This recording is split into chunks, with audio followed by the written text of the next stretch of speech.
Plant family, 69 genera and Polypodiaceae. Exploring the Polypodiaceae family. As a plant enthusiast, I find myself constantly drawn to the intricate world of ferns, especially those belonging to the Polypodiaceae family. This family, also known as the Polypody family, encompasses a wide variety of ferns that are not only diverse but also have unique characteristics. In this article, I will share my experiences and insights into the Polypodiaceae family, highlighting some of its fascinating genera. Overview of the Polypodiaceae family. The Polypodiaceae family consists of roughly 66 genera and about 1,500 species of ferns.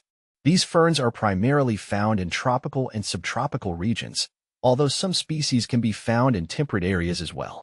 One of the things I love about Polypodiaceae ferns is their adaptability. Many of them thrive in various habitats, from rainforests to rocky outcrops. The family is characterized by its leathery leaves, known as fronds, which often have a unique, lobed shape. The sporophytes are typically epiphytic or terrestrial, and they reproduce via spores rather than seeds, which adds to their charm. As I delve deeper into this family, I have discovered numerous genera that capture my interest. Notable genera in the Polypodiaceae family. 1. Polypodium. 65 species in genus Polypodium. Polypodium is one of the most well-known genera in the Polypodiaceae family. I find it fascinating how the species in this genus are often referred to as polypody ferns. They typically have long, narrow fronds that can be quite striking. I remember coming across Polypodium vulgar, commonly known as the common polypody, during a hike. Its evergreen nature and ability to thrive in various conditions made it stand out. 2. Microsorum. 33 species in genus Microsorum. Another genus that piques my interest is Microsorum. These ferns are often used in ornamental gardening due to their attractive foliage. The species Microsorum terapus, known as the Java fern, is particularly popular among aquarists. I've had the pleasure of keeping this fern in my aquarium, and it adds a lush green aesthetic to the underwater landscape. The ease of care and adaptability to low light conditions make it a favorite among plant enthusiasts. 3. Nephrolepis. 33 species in genus Nephrolepis. Nephrolepis, commonly known as the sword ferns, is another notable genus. I have a special fondness for Nephrolepis exaltata, or the Boston fern. Its feathery fronds create a beautiful cascading effect that can elevate any indoor space. I remember my first Boston fern. It thrived in my home, bringing a touch of nature indoors. See full list at monsteraholic.com.